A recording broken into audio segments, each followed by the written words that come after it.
Assalamualaikum warahmatullahi wabarakatuh. Halo rekan-rekan semuanya. Dalam kesempatan kali ini izinkan saya ingin memaparkan hasil dari laporan RPL yaitu dengan tema Medis Pro Transformasi Klinik Digital. Nah, sebelum memulai presentasi, alangkah baiknya saya perkenalan terlebih dahulu. Sebelumnya, perkenalkan saya Kuntara Diva, saya dari kelas 2401 dengan NIM 103062400071. Nah, sebelum memulai materi, ini ada table of content-nya yang di mana itu ada latar belakang dan tujuan, lalu yang kedua ada ruang lingkup sistem, dan yang ketiga ada aliran model data, lalu yang keempat ada spesifikasi proses, dan yang kelima ada struktur data dan keamanan. Oke, lanjut kita masuk ke part yang pertama yaitu latar belakang dan tujuan. Nah, di sini yang pertama adalah permasalahan rekam medis kertas. Nah, yang di mana itu ada permasalahan akses data yang lambat, yang di mana pencairan riwayat pasien sering memakan waktu lama karena dokumen tersimpan secara fisik, menghambat pengambilan keputusan klinis yang cepat dan tepat. Lalu, permasalahan rekam medis kertas ini juga, ada di tingkat kesalahan yang tinggi. Karena apa? Karena rekam medis kertas, rentan terhadap human error yang di mana seperti salah tulis, hilang, atau rusak yang berpotensi mengganggu kontinuitas, perawatan pasien. Dan ada pula yang keempat yaitu, eee, inefisiensi jangka panjang. Nah, di sini, permasalahannya itu, penyimpanan kertas membutuhkan ruang fisik yang besar dan sulit dikelola, terutama di saat diperlukan audit atau evaluasi data historis secara menyeluruh. Oke, kita next. Nah, lalu di sini ada, perancangan Medis Pro. Nah, yang di mana, itu ada pengelolaan data pasien yang terintegrita te ten teen te tere terintegrasi. Nah, yang di mana Medis Pro menyediakan suatu sistem terpusat mencatat, mengakses, dan memperbarui data pasien secara real time, memastikan informasi selalu akurat dan up to date. Lalu, ada pula dukungan analisis pola penyakit. Nah, yang di mana dengan data yang terstruktur, sistem mendukung penerapan GSP untuk mengidentifikasi pola penyakit dan mendukung kebijakan kesehatan preventif. Nah, lalu kita masuk yang kedua yaitu ruang lingkup sistem. Nah, di sini, ada fungsi utama yang dicakup, yaitu ada beberapa poin seperti, poin pertama yang, itu manajemen pendaftaran pasien. Nah, di sini Medispro mencakup proses pendaftaran pasien baru dan lama, termasuk verifikasi, identifikasi, penjadwalan, dan pembuatan nomor antrian otomatis. Lalu, yang kedua ada rekam medis elektronik terpadu. Nah, yang di mana dokter dapat mencatat diagnosis, tindakan, dan resep secara digital dengan data langsung tersimpan dalam basis data yang aman dan terstruktur. Lalu yang ketiga itu ada penagihan dan pelaporan keuangan. Eh, Sistem otomatis hitungan biaya, layanan, dan obat, mencetak kwitansi, serta menyediakan laporan keuangan harian, mingguan, dan bulanan. Nah, ada pula yang tidak dicakup oleh sistem, yaitu ada dua poin yang pertama tidak termasuk fitur komunikasi. Nah, di sini Medis Pro tidak menyediakan fitur chat atau komunikasi antar pengguna karena fokus utamanya adalah pada alur klinis dan keamanan data medis. Eee, Lalu tidak mendukung analisis lanjutan, yang di mana sistem tidak mencakup data mining, deteksi kecurangan, atau prediksi perilaku pengguna, karena ruang lingkup difokuskan kepada operasional klinik inti. Oke, kita next ya teman-teman. Nah, lalu kita masuk yang eee, ketiga nih teman-teman, yaitu model aliran data. Nah, di sini kita bisa lihat ada di FD level 0 dengan konteks sistem. Nah, di sini, bisa dilihat ada 4 entitas eksternal utama yang di mana sistem berinteraksi dengan pasien, dokter, admin klinik, dan apoteker. Nah, masing-masing memberikan input dan menerima output sesuai peran dalam alur layanan klinik. Lalu aliran data jelas dan terverifikasi. Nah, setiap aliran data masuk dan keluar sistem telah didefinisikan secara eksplisit, memastikan tidak ada kehilangan informasi dan memudahkan audit berproses. Nah, lalu kita masuk juga ke DFD level 1. Nah, di sini ada 3 subsistem inti. Nah, yang pertama itu ada pendaftaran pasien. Nah, yang di mana mengenai input data pasien, verifikasi, dan penjadwalan awal. Nah, output berupa nomor antrian dan jadwal kunjungan yang langsung disimpan oleh D1. Nah, lalu ada juga, pelayanan medis yang di mana dokter mengakses data pasien, mencatat diagnosis dan tindakan, lalu menyimpan rekam medis elektronik ke D2 untuk keperluan klinis dan audit. Lalu yang ketiga juga ada administrasi keuangan, eee, menerima data layanan dan obat dari P2.0 menghitung tagihan, mencatat pembayaran, serta memperbarui stok obat di D3.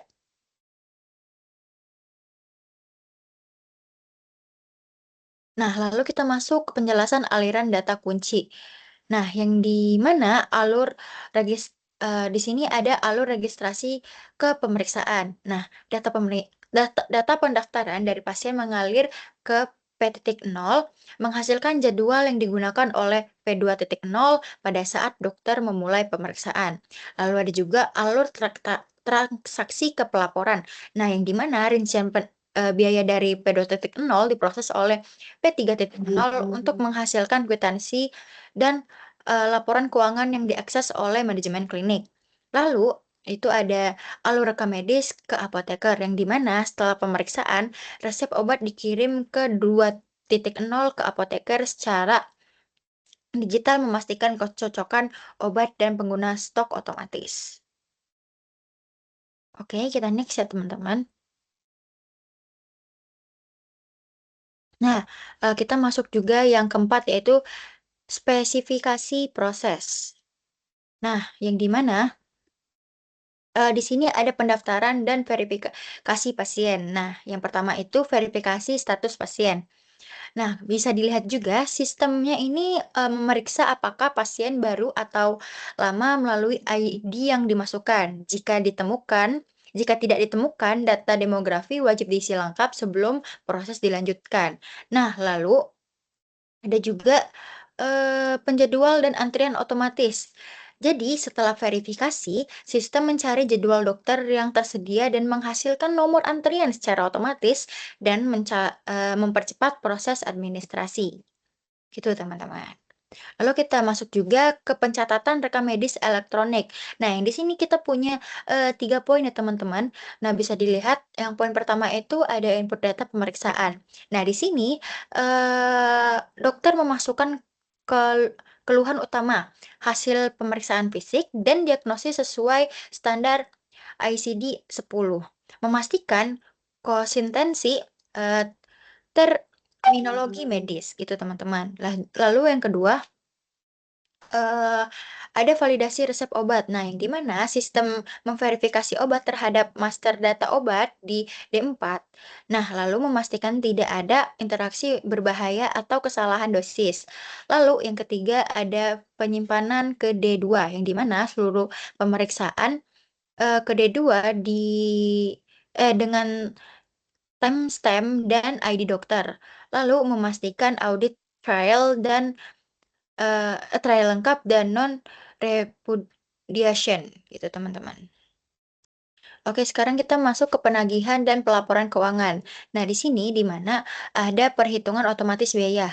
Nah, sistemnya itu menghitung total biaya layanan dan obat berdasarkan tarif yang tersimpan di D4. Nah, untuk minimalkan kesalahan manual dan mempercepat proses penagihan. Lalu ada juga laporan real time.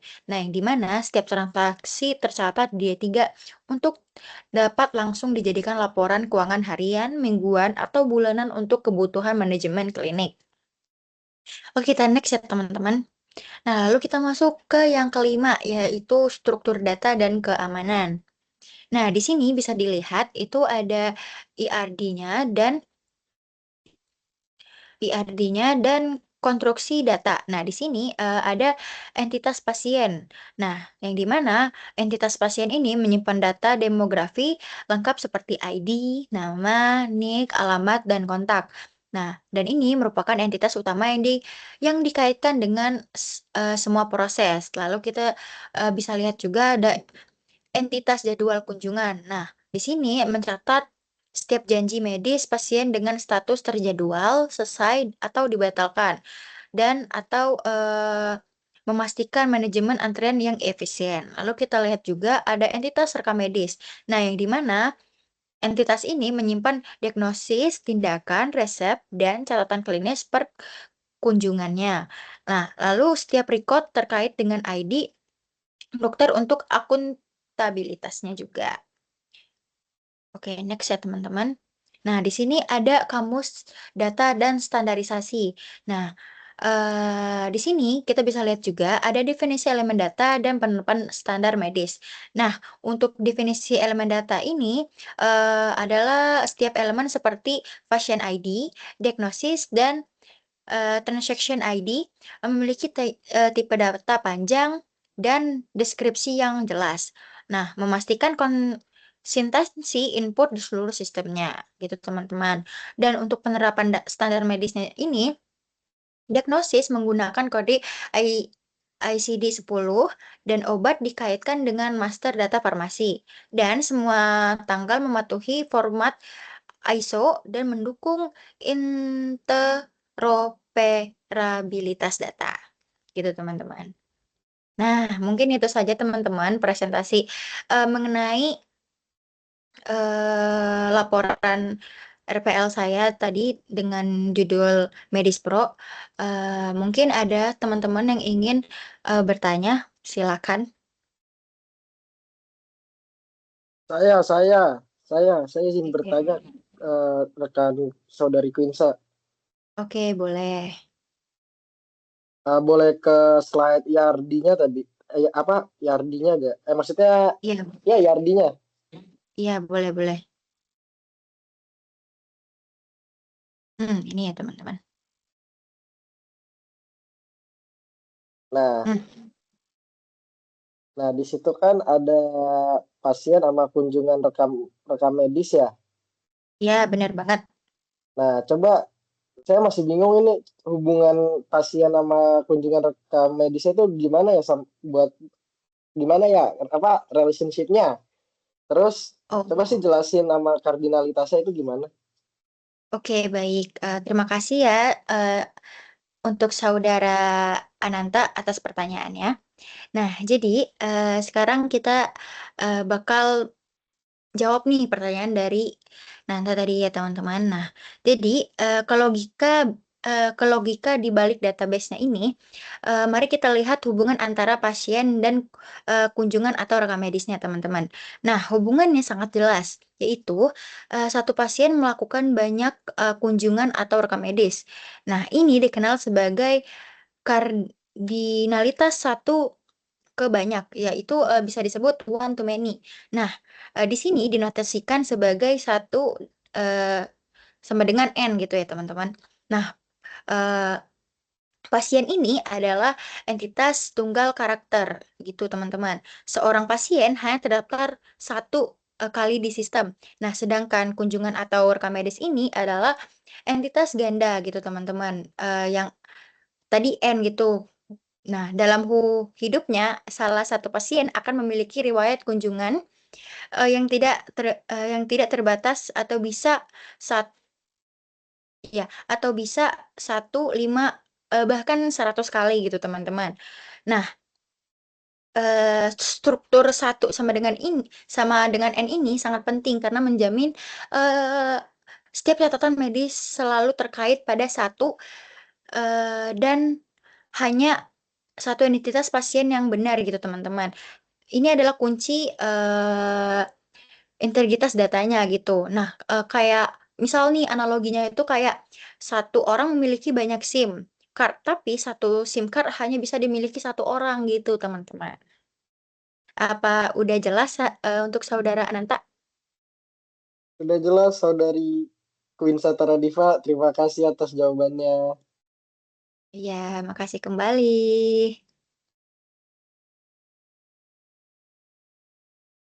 Saya izin bertanya. Oh iya, boleh. Oke, terima kasih Saudari Quinsa telah memberikan tempatnya. Mm-mm. Di sini masih berhubungan dengan ERD dan konstruksi data. Ini kan Mm-mm. sistem medis ya, dan Iya, temanya tuh benar. sebenarnya luas gitu. Jadi, misalkan nih ada entitas obat dan entitas resep. Nah, hubungan antara kedua entitas ini tuh bakal gimana jika ada? Dan mengapa kardinalitasnya cenderung many to many atau banyak ke banyak gitu? Hmm. Oke, baik. Terima kasih ya buat Saudara Farhan atas pertanyaannya. Oke, jadi aku akan jawab pertanyaan dari Saudara Farhan tadi ya, teman-teman. Nah, ini adalah bagian dari farmasi yang menarik ya, teman-teman. Hubungan antara obat dan resep. Nah, eh, resep mengandung obat dan obat ditetapkan dalam resep gitu teman-teman. Jadi kardinalitasnya yang terjadi di sini adalah banyak ke banyak atau bisa disebut many to many. Nah, yang dinotasikan sebagai N sama dengan M atau mengapa demikian gitu ya teman-teman. Jadi pertama itu satu resep yang bisa disebut N tadi biasanya tidak hanya menuliskan satu obat gitu teman-teman, tetapi bisa mencakup banyak jenis obat gitu. Nah, yang banyak jenis obat ini tadi disebutnya M gitu teman-teman. Nah, dan yang kedua itu satu jenis obat yang M ini misalnya paracetamol gitu. Tentu saja ini akan digunakan dalam dan ditulis dalam banyak resep gitu oleh banyak dokter. Nah, karena ada hubungan N dan M ini tadi secara eh, praktisnya dalam database, kita perlu menciptakan entitas penghubung atau jembatan yang bisa kita sebut item resep gitu, teman-teman. Nah, ini memastikan kita dapat melacak detail seperti dosis, terus jumlah untuk setiap obat dalam resep tertentu gitu. Apakah sudah jelas untuk Saudara Farhan? Cukup jelas saudariku, terima kasih atas jawaban dan penjelasannya. Mungkin cukup itu dari saya. Oke, mungkin juga cukup itu juga ya dari saya. Aku terima kasih banyak buat teman-teman yang udah mau eh, berpartisipasi dalam presentasi aku hari ini. Mohon maaf bila ada salah kata. Saya akhiri. Wassalamualaikum warahmatullahi wabarakatuh.